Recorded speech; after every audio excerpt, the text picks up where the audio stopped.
Hello बच्चों, let's read the question. तो इस क्वेश्चन में हमें बोला गया है biodiversity is of importance as it offers what. तो यहाँ पे ऑप्शंस जो हमें दिए गए हैं दे आर, ए में है स्टेबिलिटी ऑफ इकोसिस्टम, बी में है stability of species, C stability of atmosphere और डी है स्टेबिलिटी ऑफ रिसर्च। सो इस क्वेश्चन के लिए की कॉन्सेप्ट की अगर हम बात करें देन यहाँ हमारा की कॉन्सेप्ट हो जाएगा बायोडाइवर्सिटी। नाउ अगर हम बायोडाइवर्सिटी के बारे में बात करें देन हम लोग इसको डिफाइन कर सकते हैं as the process, as a medium जहाँ पे बहुत सा इमेंस डाइवर्सिटी हम लोग को देखने को मिलता है। दैट मीन्स हमारे पूरे बायोस्फीयर में बहुत सा डाइवर्सिटी है विच जो एग्जिस्ट करता है not only at species level, जबकि पूरे बायोलॉजिकल ऑर्गेनाइजेशन के हर लेवल पे हम लोग देखेंगे तो हमें हर जगह पे डाइवर्सिटी देखने को मिलेगा विद द लिविंग बींग्स, जिसके वजह से हम लोग उसको बायोडाइवर्सिटी बोलते हैं। एंड ये जो हमारा इमेंस डाइवर्सिटी यहाँ पे है उसमें हम लोग बोल सकते हैं बेसिकली कि ये जो हमारा डाइवर्सिटी है उसमें it ranges from micromolecules to macromolecules. इसका मतलब है कि बहुत छोटे मॉलिक्यूल से लेकर मैक्रोमोलिक्यूल्स, सेल्स, बायोम्स, ये सब इसमें इंक्लूडेड रहते हैं। तो हम लोग बोल सकते हैं कि ये पूरे जगह में हमें डाइवर्सिटी देखने को मिलता है, मतलब वेरियस टाइप ऑफ ऑर्गेनिजम्स यहाँ पे प्रेजेंट रहते हैं, वेरियस डाइवर्सिटी रेंजेस प्रेजेंट रहते हैं। एंड अगर हम बात करें ये टर्म दैट इज बायोडाइवर्सिटी, तो ये term was popularised by the socio biologist जिनका नाम था एडवर्ड विल्सन। तो ये जो है हमारे साइंटिस्ट एडवर्ड विल्सन ने, उन्होंने कुछ कंबाइंड डाइवर्सिटी भी बताए थे at the level of biological organisation के लेवल पे। तो इन्होंने जो डाइवर्सिटीज के बारे में बताया था दे आर, फर्स्ट है हमारा जेनेटिक डाइवर्सिटी।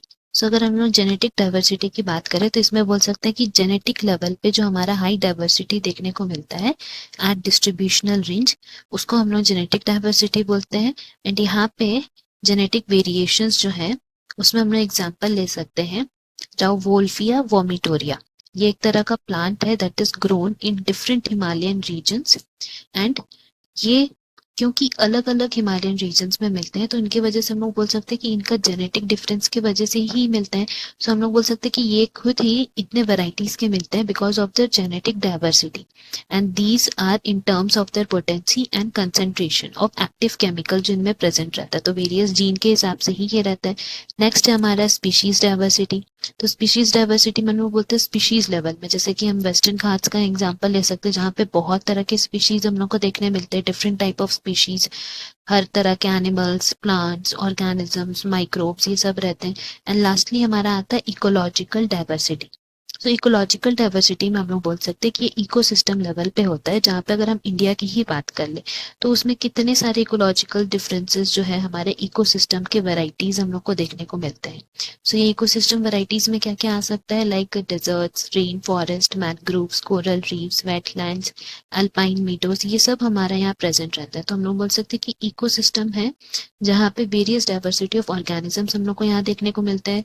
रेन फॉरेस्ट में कुछ तरह के होंगे, डेजर्ट्स में कुछ एनिमल्स, प्लांट्स, माइक्रोब्स मिलेंगे, अल्पाइन मीडोज में अलग तरह के होंगे। तो इससे हम लोग बोल सकते हैं कि इकोलॉजिकल डाइवर्सिटी जो है वो सबसे इंपॉर्टेंट डाइवर्सिटी हम लोग बोल सकते हैं, बिकॉज ये पूरा इकोसिस्टम जो है हमारा उससे रिलेटेड होता है। नाउ अगर हम लोग यहाँ पे बात करते हैं बायोडाइवर्सिटी का इंपॉर्टेंस के बारे, तो हम लोग बोल सकते हैं कि that is related to the stability of ecosystem as a whole. Because सिर्फ स्टेबिलिटी ऑफ स्पीशीज, अगर हम सिर्फ स्पीशीज को ही बचाएंगे तो उससे हमारा इकोसिस्टम तो नहीं बचने वाला, ना ही उससे हमारा बायोडाइवर्सिटी बढ़ेगा, क्योंकि कोई पर्टिकुलर स्पीशीज को बचा के हमारा बायोडाइवर्सिटी नहीं बचने वाला है। हमारे बायोडाइवर्सिटी का इंपॉर्टेंस क्या है, स्टेबिलिटी ऑफ इकोसिस्टम। कैसे, बिकॉज अगर हम मान लेते हैं कि हमारे एनिमल्स स्टेबल नहीं है तो इसका मतलब plants are also not stable. कैसे, क्योंकि मान लेते हैं अगर कोई ऐसे एनिमल्स है जो कुछ प्लांट स्पीशीज को खाते हैं, सो अगर वो प्लांट स्पीशीज नहीं रहा तो वो एनिमल स्पीशीज भी नहीं रह पाएगा। तो हम लोग बोल सकते हैं इससे कि they are all interdependent. And इसी रीजन से एक पूरा साइकिल चलता है हमारा न्यूट्रिएंट का, जिसको हमने न्यूट्रिएंट साइक्लिंग बोलते हैं। एंड इससे हम लोग कंक्लूड कर सकते हैं कि पूरा इकोसिस्टम का अगर स्टेबिलिटी रहेगा, हर एक ऑर्गेनिज्म स्टेबल रहेंगे, तब जाके हमारा बायोडाइवर्सिटी एग्जिस्ट कर पाएगा। इसीलिए हम लोग बोल सकते हैं बायोडाइवर्सिटी इज इम्पोर्टेंस, क्योंकि ये ऑफर करता है स्टेबिलिटी ऑफ इकोसिस्टम। तो ऑप्शन ए हमारा यहाँ करेक्ट हुआ। Hope you have understood. Best of luck. Thank you.